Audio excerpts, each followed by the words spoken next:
Hello. I built this large H quad a while ago and I've been using it, done quite a few flights, maybe a couple of weeks now, and I'm just about to decommission it as it happens. So before I do that, I thought I might make just a quick video looking at how it was constructed and explain a few of the points why I'm decommissioning it. And I think I'm just going to go back to this one, which I was using before, and if I'm honest, it didn't really have any major faults, and the only reason that I wanted to build my own one was because I like building stuff. So there wasn't really a huge reason to have done this in the first place, which is, I guess, the first reason why I'm going to be reverting. But so as you can see, the construction is done using carbon fiber round booms and these aluminium clamps onto some aluminium angle, and I thought I'd give that a try because that's the way I built this one and also a previous one as well. And you can probably see it's a different method of construction. Well, basically it's the same: clamps and aluminium strips and some aluminium strips on the bottom. And then we have these really handy plastic motor mounts. I really like these. They're nice, low profile and easy to attach, and they worked very well on this quad, so I thought they would work again quite nicely. That's them there, and they're cheap as well. I can't remember what they cost, but they don't cost much. So I thought I'd give that a try on here, but they haven't been so successful with these larger props. Not sure if it's just because the props being larger or what, but I'm having quite a bit of trouble getting them to stay. Oh, actually that one's quite solid. Oh, see, I can just move it with my hand fairly easily. So I find that somehow or another, after a while of flying, they become unaligned, especially this one. I actually had to drill a hole there and put a nail through to stop it from rotating around a lot. It used to just go down like that sometimes.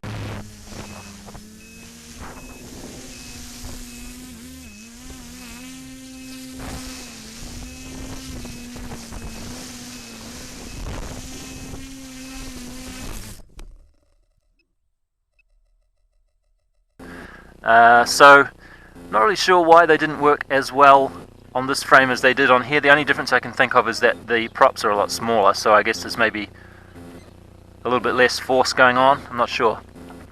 And you can see that this has a wooden dowel going through it, and in this case it goes all the way through right to the other side. This one here, I thought I'd try and reduce the weight a little bit so the dowel only goes into about there or so. And that may be part of the reason why these other clamps here, you can see this one here, hopefully you can see this. Oh, actually both of them.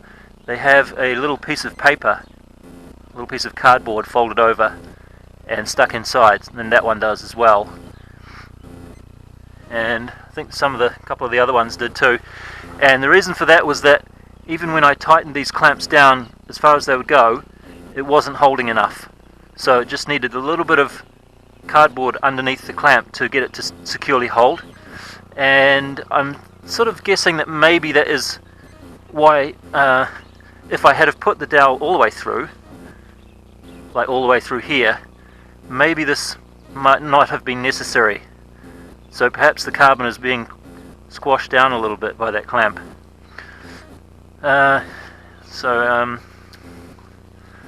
I guess you can sort of see how it works. There's a piece of aluminium angle there, which is, I think it's 20 by 12 shape and about 1.4 mil thick.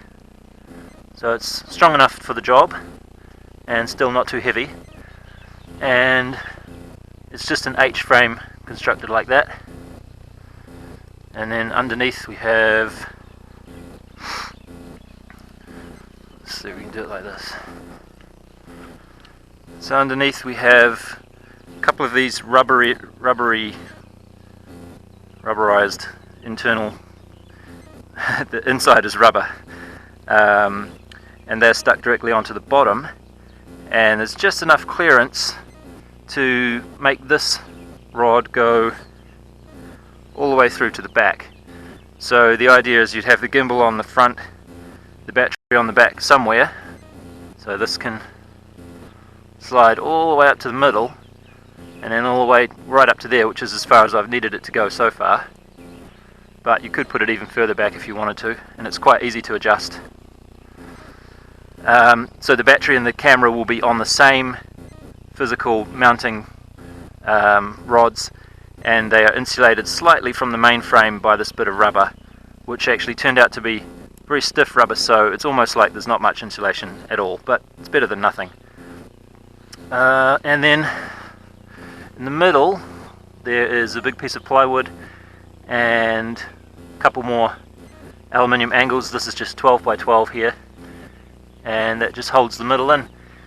So apart from the motors being twisting around, the other problem I had was that in flight, if you look, or actually maybe even a little bit right now, this front cross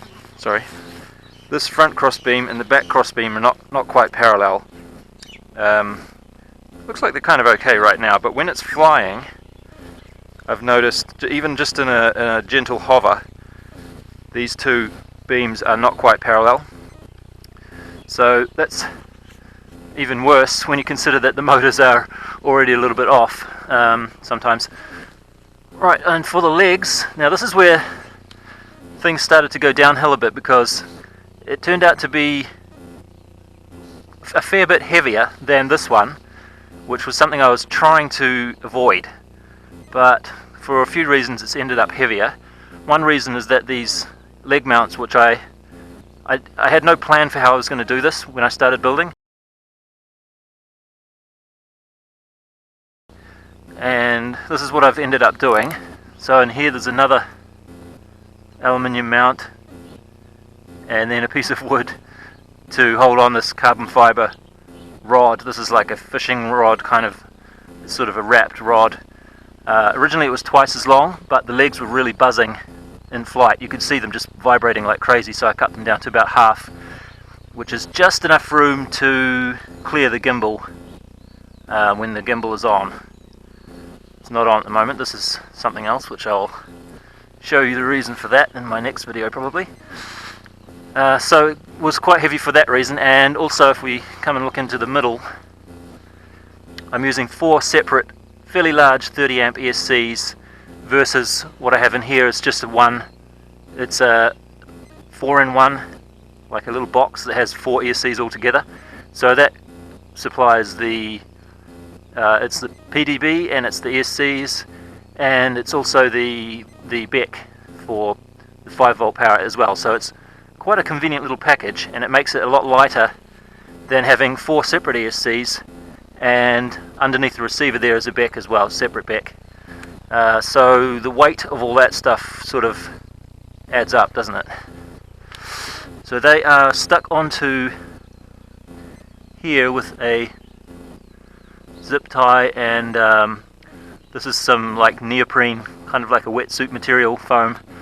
I just wanted to have them stuck on solidly, but without actually pressing their electronics against the plywood directly. So that's what that's for. It's very light. I quite like that stuff.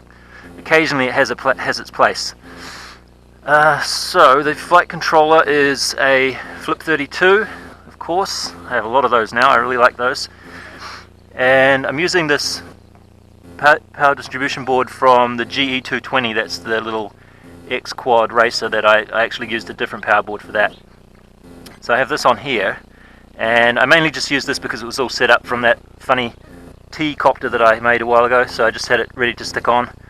And then this will plug into here, and then we have a couple of battery connections going down to below, so I can actually put 2 separate batteries in parallel. That was the idea with that. But again, this adds quite a bit of weight, and this bit of wire is not really the lightest thing. It's nice to have a switch on top like that. You can just turn it off and on from above. So that's handy. And then it's just GPS thing, and video transmitter just zip tied on there like that. I tried using some ferrite rings in there. I don't know if there's enough turns, but didn't really seem to make any difference. This video transmitter is quite a good one actually. I like the results that it gives, but I don't like the bulkiness and the weight of it.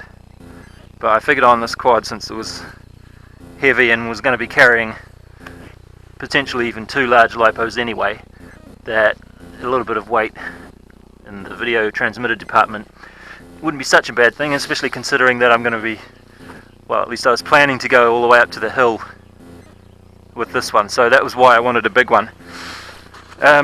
So as far as the performance of it goes, it's okay.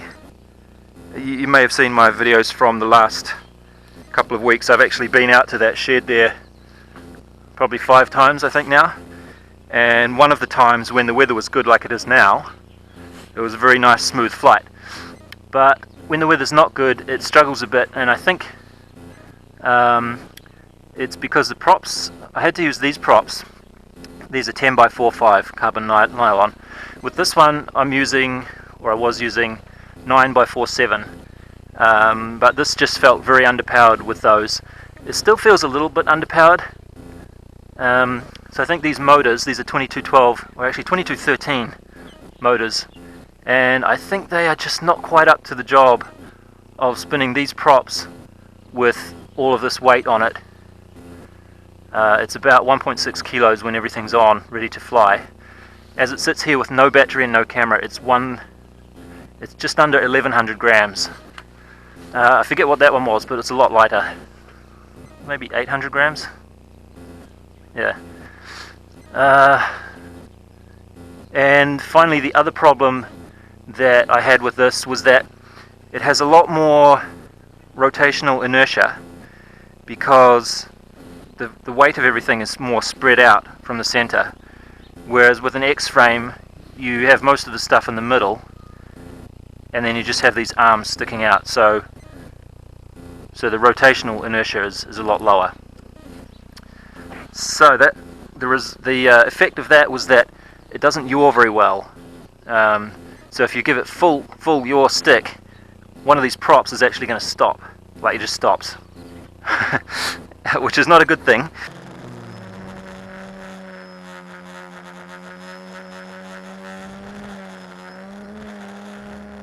If you're controlling it manually, you can usually react quick enough to rescue it, but I had a couple of instances where the main problem was that if it's doing a waypoint follow and it's going this way, if the next waypoint's over there and it goes like that, that's fine, but if the next waypoint is to go directly back, it tries to flip itself around like that, and one of the props will stop, and it does a huge sort of almost falls out of the sky before it can rescue itself.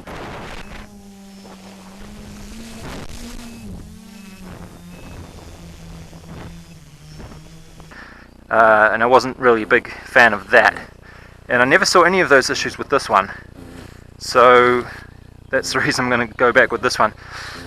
This one also has some other nice features. This whole bottom piece is a power distribution board, and because I haven't used it as a power distribution board, because my ESC, my 4-in-1 ESC is the power distribution, I actually have solder points here for power as well, battery power, but I actually have 4 sets of solder pads in there that I can use to take 12 volts off. Well, if it's a 3S LiPo, it'll be about 12 volts, to use for the video transmitter and the gimbal power and stuff like that. This, I kind of screwed up with that. It should be on the bottom really, shouldn't it? So I might see if I can get that off. Not the easiest thing to get off, but I'll give it a try. This GPS tower worked fine. Another Flip 32. It was all a bit sort of hurriedly put together with just sellotape and stuff, so I think what I need to do is put as much effort into building things nicely on this one as I did with that one, and make this my long-term aerial photography quad. I ordered some more legs for these to replace these ones which got broken in a crash, so should have lots of spare legs. But in general, I have to admit, even though I'd like to say that the one that I made was really cool and everything, this one is probably more practical and just user friendly and gets the job done with less fuss. And admittedly, I think it was a bit cheaper as well. By the time you've bought all these clamps and the rods and wood and the motor mounts and all that shit, yeah, I think this one will be cheaper as well. So anyway, looks like we're finally going to get a nice day here. The weather's been terrible lately, but if you look over there and the sky is blue, that's where all the weather comes from at the moment. And there's no wind. This is great. So I'm going to get all this stuff on there as quick as I can and do some flying. Anyway, hope that wasn't too boring. Thanks for watching.